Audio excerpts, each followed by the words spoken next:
Three hard knocks struck Clara Whitmore's cabin door, sharp and sudden like gunshots in the night. She froze where she stood, one hand wrapped around a wooden spoon, the other steadying the small iron pot hanging over her fire.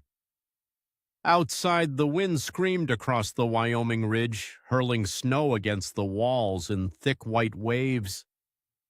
The storm had come early that winter, mean and wild. No one climbed this mountain once the snow began to fall. No one with sense, anyway. Her cabin was small, built by her father's hands and held together now by her stubborn will. Since his death 2 winters ago, Clara had lived alone, fighting cold, hunger, and loneliness with the same quiet grit that had kept her father alive for 30 years on that land. The knock came again, not loud this time, but weak. Clara reached for the rifle above the mantel, but her heart pounded so hard she could feel it in her throat. The last strangers who had knocked at her door had laughed at her patched dress and the thinness of her stew before riding off into the night. But this knock did not sound proud. It sounded desperate. She stepped toward the window, wiping frost from the glass with her sleeve. Through the swirling snow, she saw a tall cowboy standing against the storm. His coat was heavy but stiff with ice. One arm held a small boy against his chest. The child's head hung low, limp with exhaustion. Behind them, 2 horses stood bowed against the wind, ribs showing, legs trembling. The boy's lips were blue. Clara swallowed hard. Her father's voice rose in her memory, firm and steady. Hospitality is not optional in a storm. She set the rifle down and opened the door. The wind burst inside and carried snow across her floor. The cold cut through her thin shawl like a blade. The cowboy stepped forward, boots heavy with ice. Up close, she saw the lines on his face, deep and worn, and eyes dark with something that went beyond fatigue. "Ma'am," he said. Just that one word, but it carried miles of fear and a father's helplessness. Clara stepped aside. They entered, bringing the storm with them. She shut the door fast, and the roar outside softened to a distant howl against the logs. "By the fire," she said quickly. The cowboy knelt near the hearth and gently lowered the boy to the rug. Clara grabbed her only spare quilt, the one her mother had stitched before she passed, and wrapped it tightly around the child. He could not have been more than 8. His clothes were fine, though worn from travel, and his boots were expensive leather, not the kind a drifter's child usually wore. His hands, though frozen, were soft. "How long have you been riding?" Clara asked, pouring water into her kettle.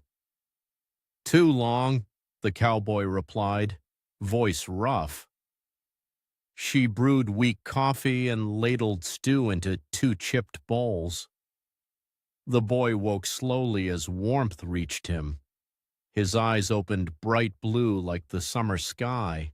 "Thank you, miss," he whispered, polite and careful in his speech. Clara felt something soften inside her chest. The boy ate with hunger. The cowboy barely touched his food.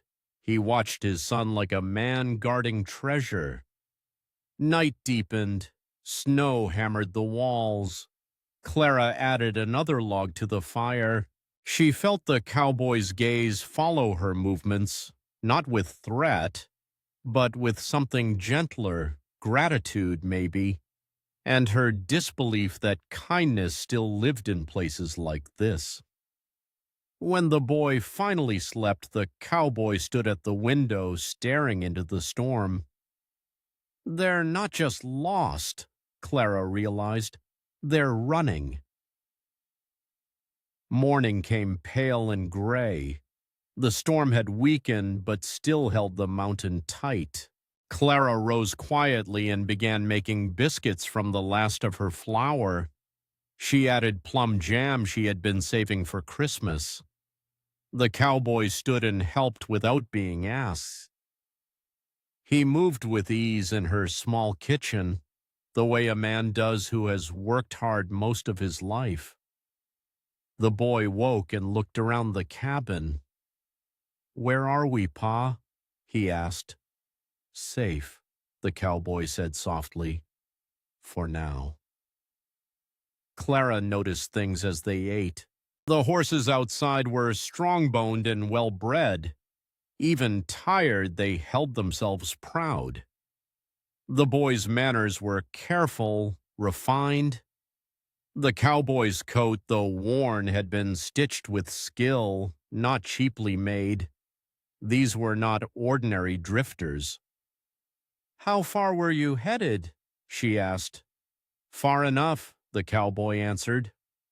A pause stretched between them. "You can't ride today," Clara said firmly. "Your horses are spent." Your boy nearly froze. The cowboy's jaw tightened. "We could work," he said after a moment. "For our keep." Clara looked around her cabin. The barn door sagged, the fence leaned, the firewood pile was nearly gone. Since her father died, she had been fighting alone to keep the place standing. "3 days," she said. "3 days," he agreed. The boy smiled for the first time. "I'm Tommy," he said brightly. "This is my pa." "Nathaniel," the cowboy added quietly. "Clara," she replied.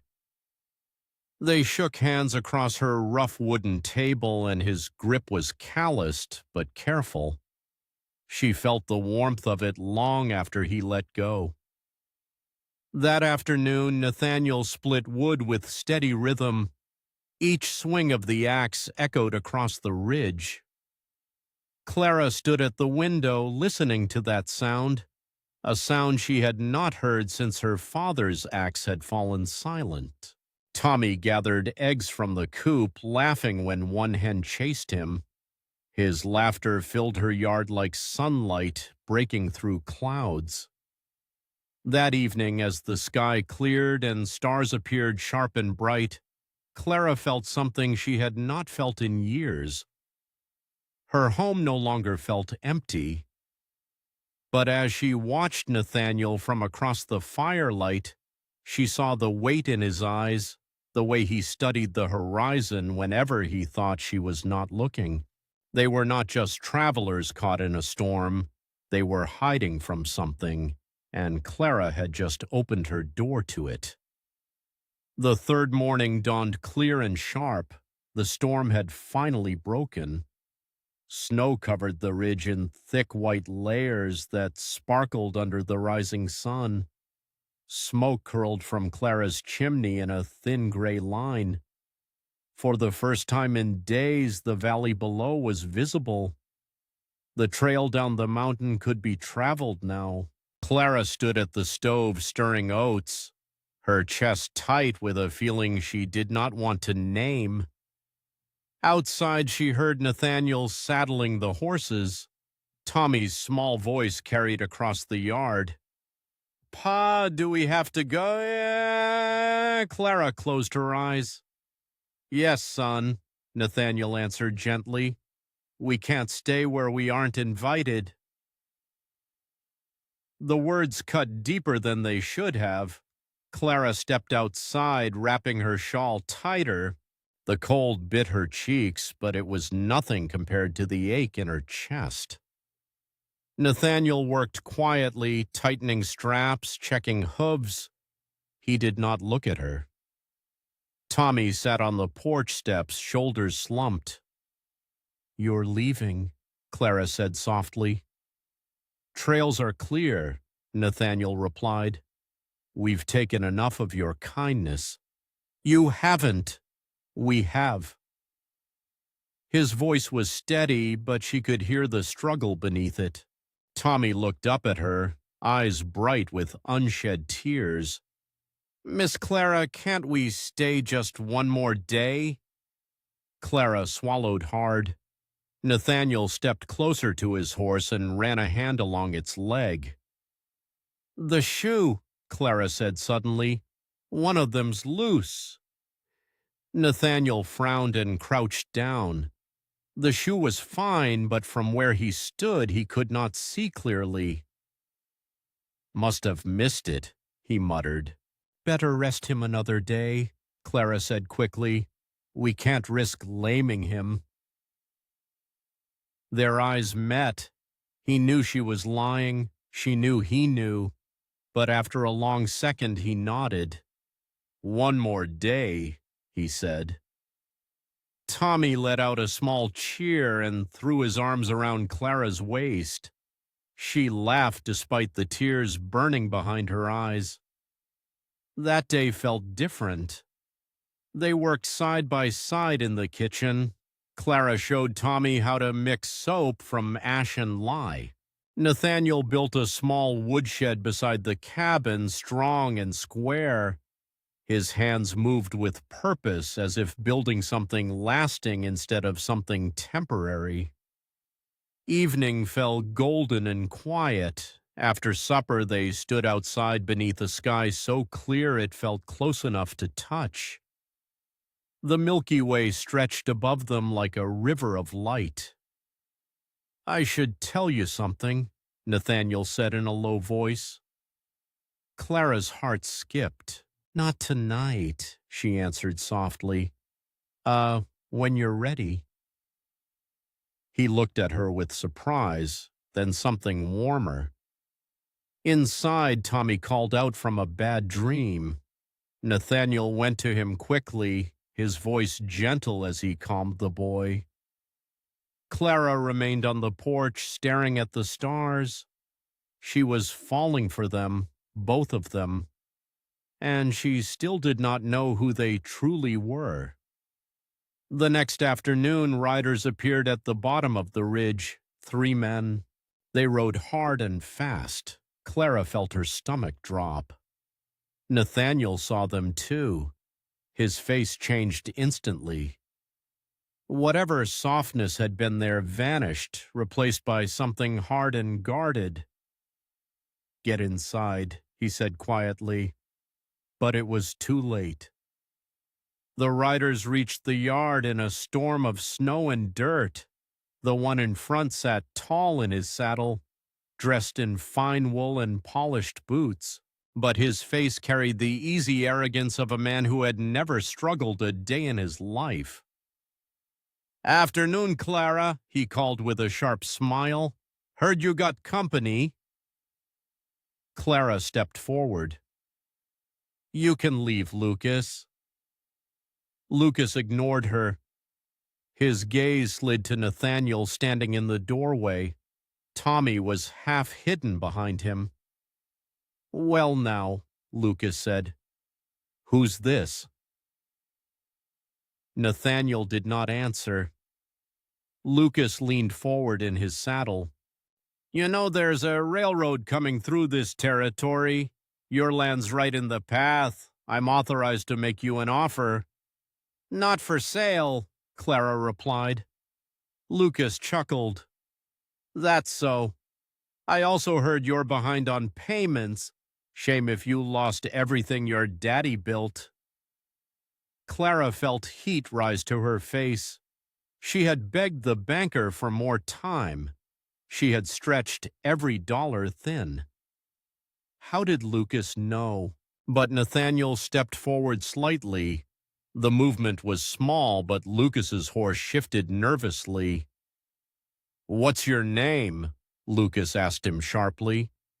Doesn't matter, Nathaniel said. Lucas's eyes narrowed. A man who hides his name is hiding more than that. Get off my land, Clara snapped. Lucas smirked. Think about my offer before you lose it anyway." He turned his horse and rode off with his men, laughter trailing behind them. The yard fell silent. Clara turned to Nathaniel. "Tell me the truth," she demanded. "Who are you?" He looked at her, pain clear in his eyes. "A man trying to do right," he said quietly. "That's not enough. It's all I can give." The words hung heavy between them. That night, Clara lay awake, listening to the wind and to the quiet sounds of Nathaniel packing their few belongings before dawn. Oh, she heard Tommy crying softly. "We can't leave her, Pa," the boy pleaded. "A man respects what's asked of him," Nathaniel replied, his voice breaking. Clara pressed her hand to her mouth to keep from sobbing. When morning came, she did not go outside to watch them leave. She stood at the window and listened to hoofbeats fade down the trail. And with each step they took away from her cabin, something inside her felt like it was breaking. Wait, before we move on, what do you think about the story so far? Drop your thoughts in the comments on Dust and Heart Western Tales. I'm really curious to know. Clara did not remember falling to her knees, only the sound of the door closing and the silence that followed.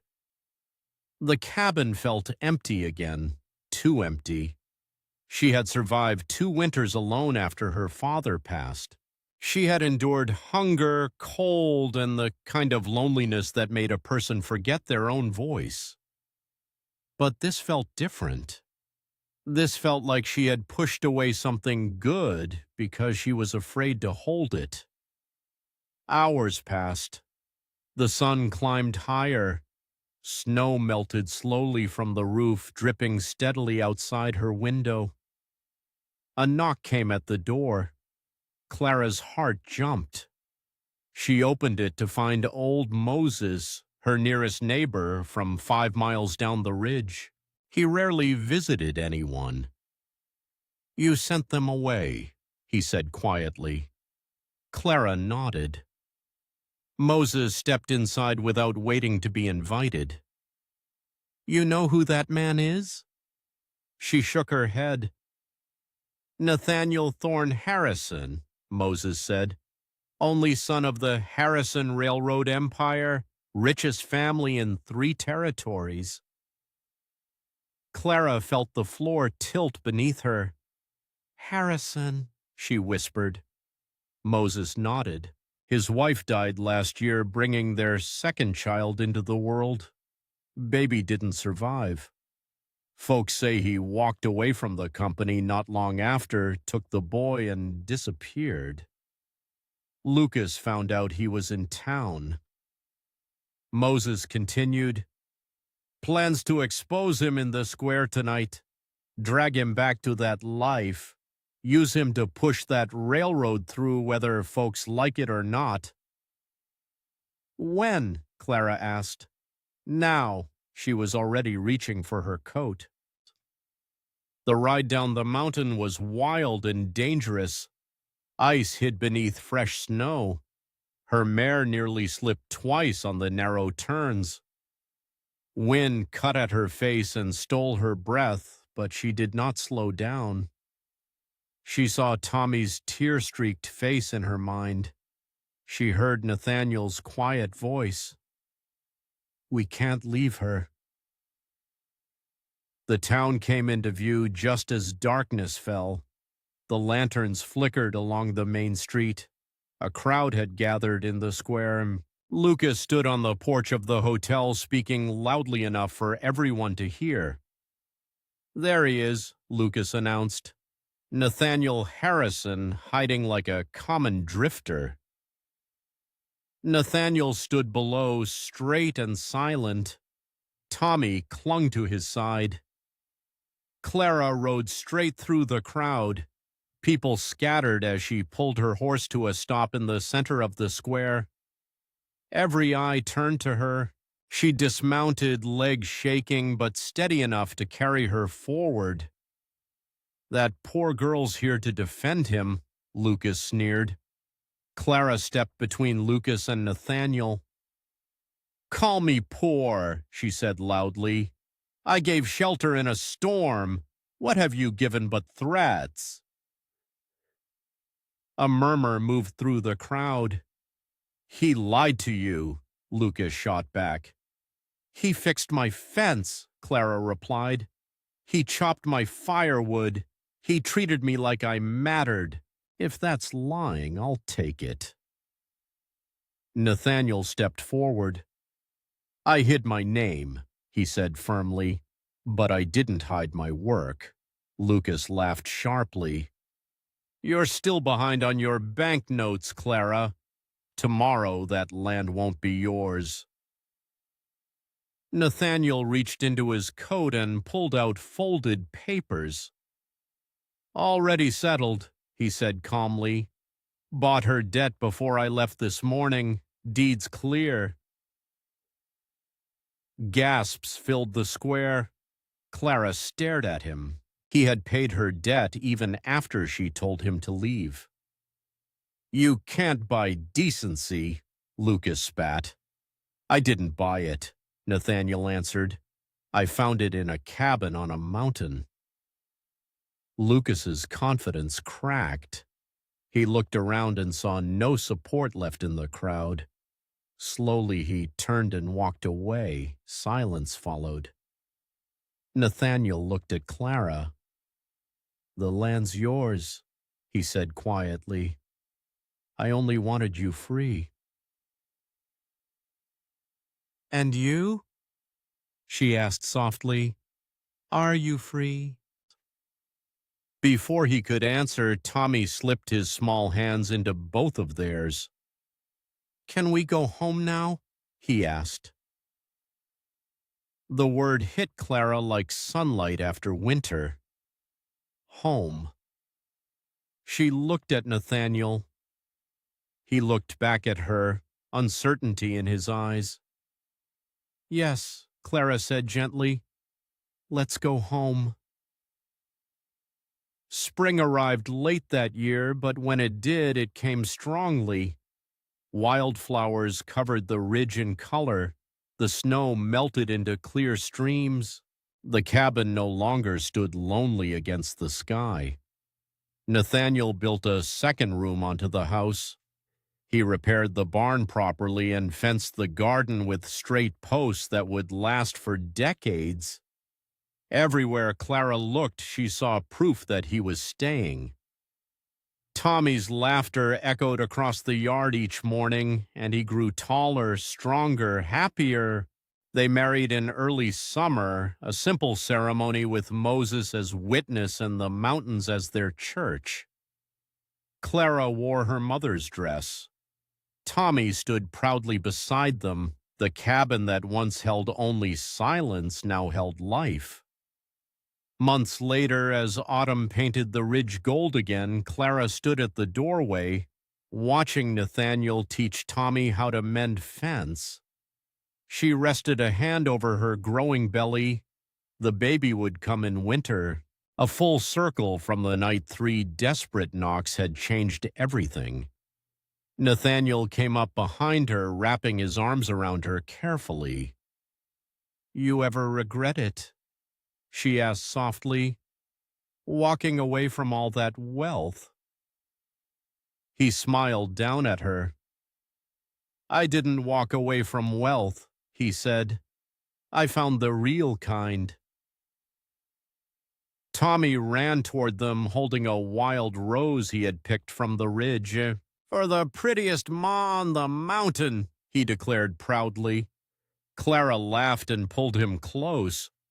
The wind carried the scent of pine and wildflowers. Smoke rose steadily from their chimney. The storm that once brought strangers to her door had given her something she never knew she needed.